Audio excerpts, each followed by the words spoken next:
Welcome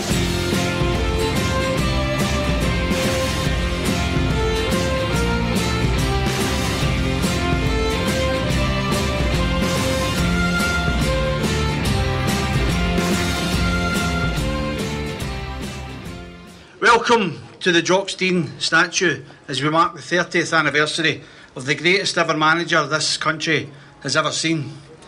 The Celtic Grave Society are delighted to be working with Celtic to hold this joint event, and we'd like to thank the club for this honour.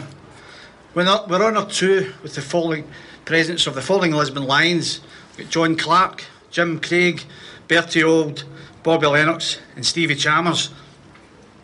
How much would these players be worth in the modern game? 100 million wouldn't touch it. And that's just for wee Bertie. And he's 77 now. But let's show our appreciation for the Lions and for Big Jock and for all the ex-players as well that's turned out today. They've all ensured that the name Celtic brought fear to every dressing room in Europe. Let's show our appreciation, please.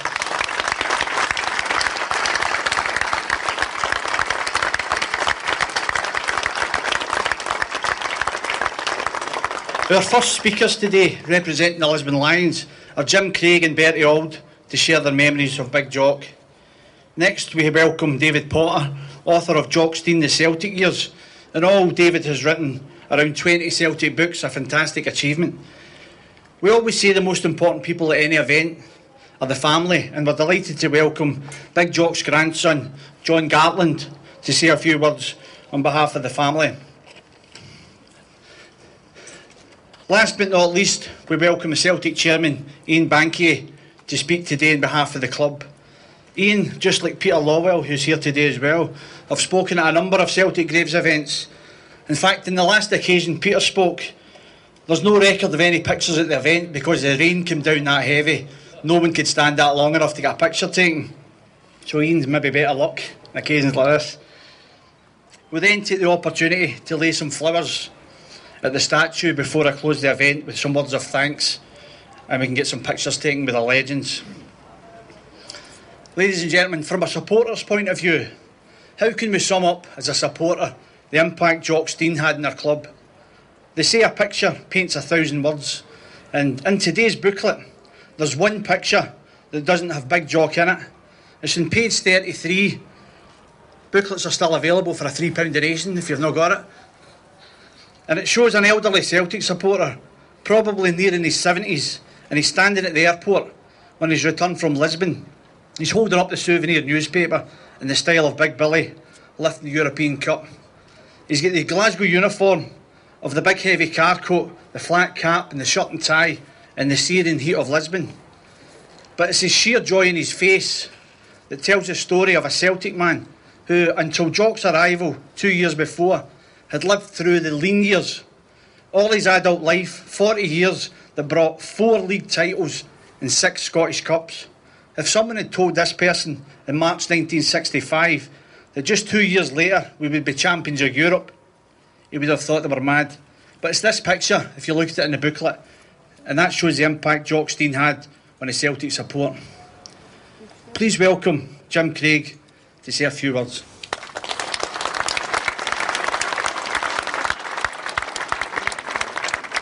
Ladies and gentlemen, by the very nature of things, a footballer's life and a manager's life could be good one week and bad the next.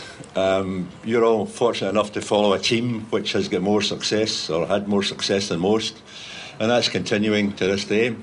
And you've got to be a bit lucky at times because you get other moments when things are not going so well for you. And Jock Stein got a bit of luck when he came up here from Llanelli in 1951. Celtic's 3 regular centre-halves, Jimmy Mallon, Johnny McGrory and Harry Bowden, were all injured. So his job at that time was to play in the reserves and bring on the youngsters. But because the 3 centre-halves were injured, they put him in the first team on a Saturday, and he held the place for the next 4 years until the ankle injury destroyed his career. Then he went, as we know, to take charge of the young guys here, and everyone who worked with him at that time said what a great job he had done here. Went to Dunfermline, where he did really well, won the Scottish Cup against us, unfortunately. and took him into Europe, did well in Europe, and then to Hibs, where he won the Summer Cup. And then he came back in here again, and he got another stroke of luck, because he told me in an interview I did with him when he was Scotland manager that he was at the game at Hampden between Real Madrid and Eintracht, and what he noticed on that night was, with the exception of the centre-half, who was a real swine of a player, by the way, with a beautifully name of Jesus Santa Maria, you know. Everybody else had to take part in the outfield play so that the attacks were coming from all over the park. That made life very difficult for the opposition. And of course he came up here and he found out that he had that. He had defenders who could get forward, he had midfield players who could distribute, he had wingers on either side, and he had strikers as well, or centre forwards as we used to call them in those days. So that all worked out very, very well for him. Unfortunately, you can't win every game, and there were moments which must have been quite sore for him to take. And deep down, he wasn't quite the sort of brash man that he came across when you see him standing at the side of the park. He's quite a sensitive soul in many ways as well. And there were occasions during those years, although the vast majority of games were won, there were games where he must have taken a mental and physical knocking afterwards, because he's the man, or he was the man, who had to face the press and take the blame for it, while the players could slink away really and only speak to their friends and families and things. And I can list them, and some of you older guys will remember them. I've gone for European ties in particular, because those are the ones that the biggest expectation was there, and afterwards, of course, if you didn't make it through, the biggest disappointment.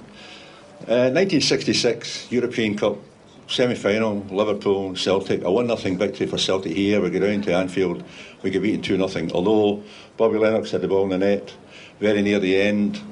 One referee might have given it, this one didn't, and that would have been a severe blow for Jock Stein.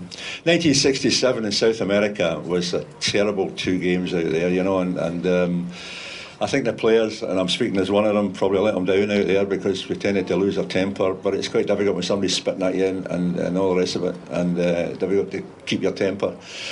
And I have this vivid picture, and the boys will remember it as well. We were sitting in Montevideo, the cafe at the airport, waiting to come back, and Jock Stein was sitting at a table by himself, and he had his hands on the table, and his head was sitting there in his hands, and nobody approached him, because that was for him a very private moment of grief, you know, and he didn't want to do that. And then 2 years later, 1969, AC Milan here, nothing each over there, a great result in the San Siro. We come back here, and one single goal screwed everything up for us, you know, and we get beaten by that. And then, of course, Feyenoord, this team from Holland that nobody gave very much credence to. We'd done the hard work, everybody thought, by beating Leeds in the semi-final. And again, the manager had to face the press. And why did you lose? And were the preparations right? Well, what happened behind the scenes? And, of course, he's got to cope with all those kind of matters as well. 72, first penalty shootout at Celtic Park. I mean, another great result in the San Siro. Nothing each draw. We come back here, nothing each after 90 minutes, goes to extra time. Still nothing each, penalty shootout. Now, I took the second penalty, and believe me, it was a stressful occasion for the players taking the penalty. You can imagine how the manager must have felt, sitting at the side and watching all this. And eventually to get beaten 5-4 was just, you know, we were all devastated afterwards.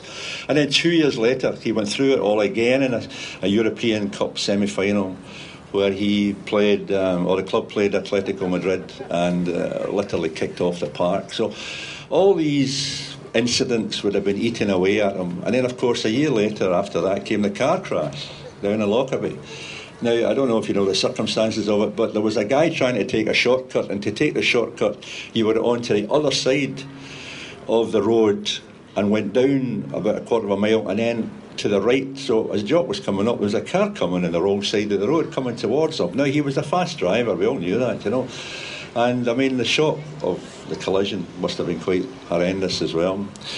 And then, of course, he took after leaving here, Leeds for a very short space of time.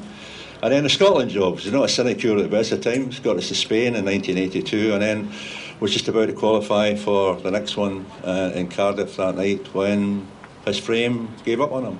And you could say that football caused it in many ways.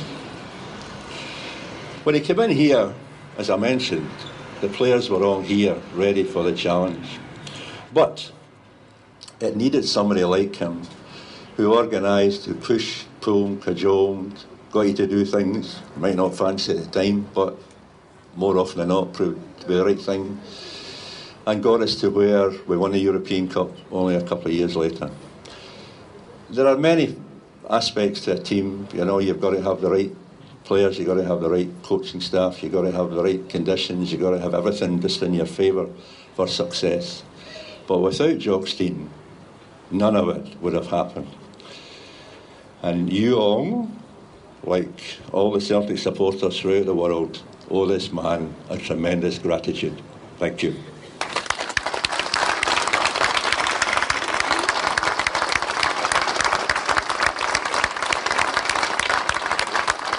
Thanks very much, Jim. Gary.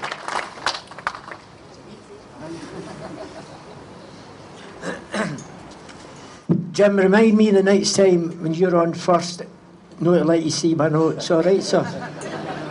What time's the kick-off? As you can appreciate, this month, knowing that the boss had died 30 years ago, it's been demanding, and tragically everything comes into it. As you'd appreciate, the big man was so special, but so was Ronnie, Jinky, Bobby, Tommy, and each and every other one. So it's a sore one for us to speak about.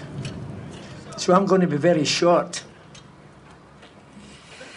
Do you know, the most important thing in the speeches before games inside our dressing room was the supporters. You were the most important people at that particular, and still are. Jock always brought you in. He would turn round at the finish up and he would say, listen, this support, they've been working hard all week, paying good money to see you. Entertain. That was the word that came out. Entertain. They've got a great knowledge in the game, and they'll give you tremendous encouragement. There were no substitutes in those days, so you were our substitute. When we were having poor games and bad results and such, like, you were the one that lifted us. You were our 12th man, and come on. And you were so important, and that was the words of the boss.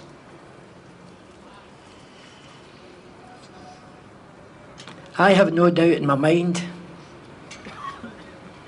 that the boss should have been ambassador of this club away back, not present day directors, away back in the Kellys and the Whites and such like, because he was ambassador, but he was also the governor in British football, and that's how important it was. It's through you that this club has the success and the history it has, and I hope in my heart of hearts that when we all have this time to go, that we've made a little bit of history through this man, Jock Stein. Thanks for listening to it.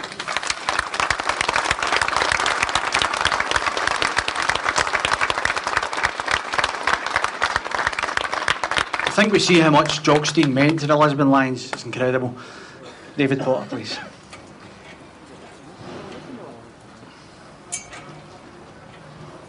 Why, man, he doth bestride this narrow world like a colossus, and we petty men walk under his feet and peep around to find for ourselves dishonourable graves. William Shakespeare, Julius Caesar. I wouldn't want to push it much further than that, mind you, because the context is that Cassius is persuading Brutus to go on and murder this Colossus. I don't think I want to do that, but further on in the quotation, he goes on to say, the fault is not in our stars, but in ourselves, that we are underlings. Now, until Jock Stein arrived in January 1965, we were indeed underlings. Frequently, we had a better team than Rangers, and frequently they beat us. One particular game springs to mind, and that was the League Cup final about 3 months in October 1964, about 3 months before Stein arrived, where we had definitely a better team. We didn't get the break of the ball, we didn't get penalty kicks, we missed a few chances, and then Rangers run out 2-1 winners. And I remember that night despairing about Celtic. I had a very, very unhappy childhood until this man arrived. Because this man was able to persuade Rangers to lose even when we weren't playing them. And an example of this is the League Championship of 1968, when we had absolutely no right whatsoever to expect to win that League Championship. We were 2 points behind them at the end of January, and we had played them twice. You only played them twice in these days. We didn't have to play them again. Except, actually, we did. We were due to play them in the Glasgow Cup. But for some reason or another, Jock managed to persuade Rangers to withdraw from that Glasgow Cup, which was a great insult. And it was basically because the Rangers were afraid of us. And that was because we'd beaten Kilmarnock 6-0 on the Saturday before. He had this effect on Rangers. And then as 1968, as the winter turned to spring, Celtic turned on marvellous football. I know Bertie was injured. He keeps telling me he was dropped. In fact, he was injured. But Celtic played marvellous football. They beat Kilmarnock 6-0, St Johnstone 6-1, Dundee United 5-0. And all this had the effect on Rangers. You almost heard from the west of Glasgow, crack, crack, and then break. The first crack was at Dundee United, where they could only draw a few days after we'd beaten Dundee United 5-0. Then at Morton, they only drew at Morton on the very same night that we were winning the Glasgow Cup up there, beating Clyde 8-0, scoring 7 goals before half-time. Crack, crack. And then the final day of that season, when Jock took the players to the Scottish Cup final to Hampden to see the Scottish Cup final between Hearts and Dunfermline, and Rangers arrogantly refused to cancel their game. They were playing Aberdeen. And that was when you just heard crack, crack, crack, break. Because they lost the goal in the last 2 minutes. They'd lost their unbeaten record, but that was enough to give us the Scottish League of 1968. And that was how Jock was able to beat Rangers without really actually playing them. Remarkable achievement. I know that Jock has upset quite a few people. You always do. Great people do. But as somebody said before, without Jock Stein, we would be absolutely no place. Look upon that man and realise, yes, he is a colossus. Thank you very much.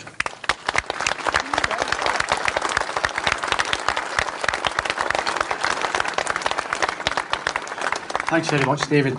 Now, please, a very warm welcome now for Jock Stein's grandson, John Gatlin.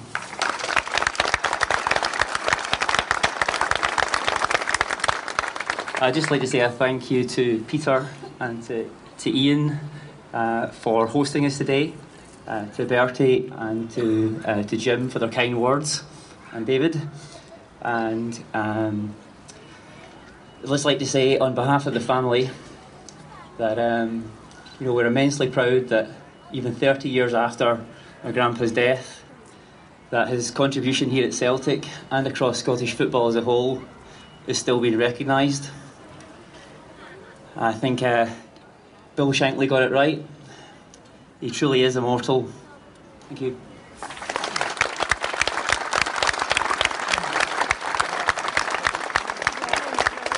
Thanks very much, John. Please welcome the Celtic chairman, Ian Bankie. Thank you very much. This is a first for me, and if I could correct Brendan, it's a first because it's the first time I've attended a Grave Society thing and it hasn't been pouring with rain and we've all been drenched, so it's really quite nice. What's not a first is to have to follow so many competent and insightful and inspirational speakers, and that I must recognise and thank them all for what they're giving you today. It's just marvellous. So let's just say thank you to the speakers.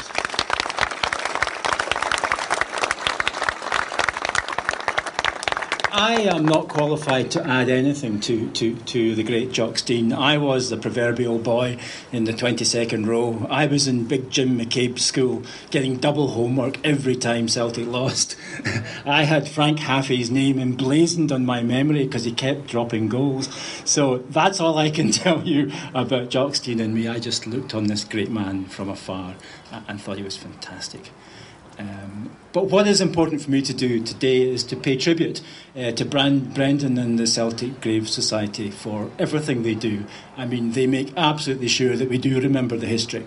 And history tells us everything about where we are today and where we're going tomorrow. But also, the man did say the club is nothing without the fans, so I also stand here before you today and thank you, not only for your attendance here, for your attendance every time we do something, we go somewhere, we create something, you turn up in great numbers with great enthusiasm and just unqualified, passionate support. So thank you to you all. Thank you very much.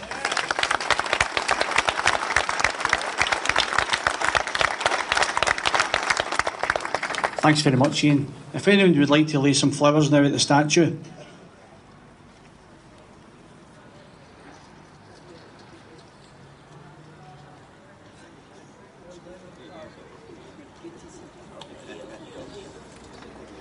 It's young Jay Beattie there.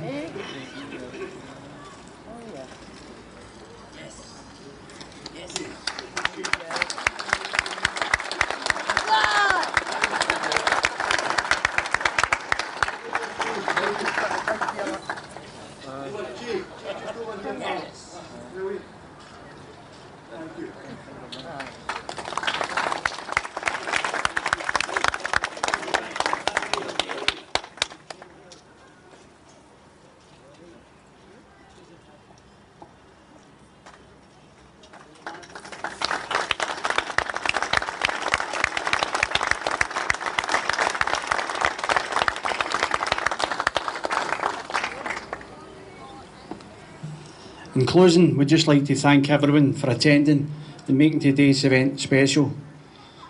We'd like to thank Ian Jameson and Eileen McCartney from Celtic PR.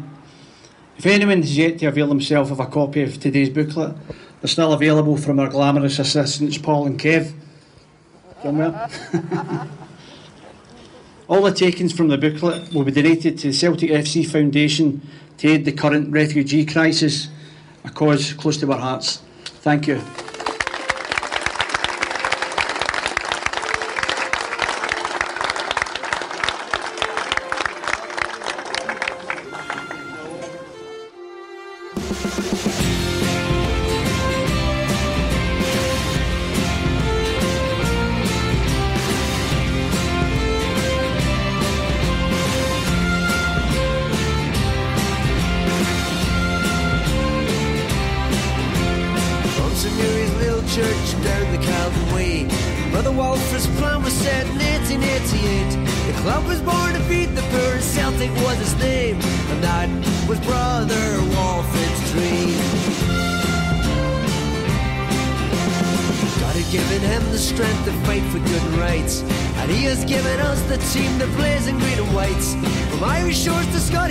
And all that's in between, that was Brother Walford's dream. We see no colour, we see no race nor creed, we stand together, that was Brother Walford's dream. I know he's looking down on us and smiles on what he sees. In this place called paradise, united in belief. Through the wind and through the rain and throughout history, we won't forget our brother's dream. We see no colour, we see no race nor creed, we stand together.